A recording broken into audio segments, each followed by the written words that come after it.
and she was a final run of the very last skater, the world champion from Japan, Koko Hiraki, who demoted her to bronze just as she did in Tokyo. But this medal is all the more remarkable, not because we've ever doubted her talent, but because she was very unfit coming here, because back in May, she torn ligaments in her knees.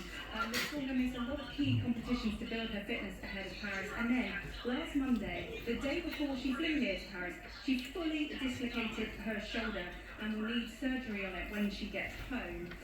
In the heat, she'd actually fallen. She was holding that shoulder, grimacing in pain. I caught up with her outside. She said, I'm in a lot of pain, but she was absolutely determined to make it to this final, and of course it's paid off for her. In Tokyo, she won that bronze at just 13 and became Team GB's youngest ever medalist, and now 3 years later at 16 and 2 inches taller, she's just won another one. 16 years old, Dan, and a double Olympic bronze medalist. Can you imagine?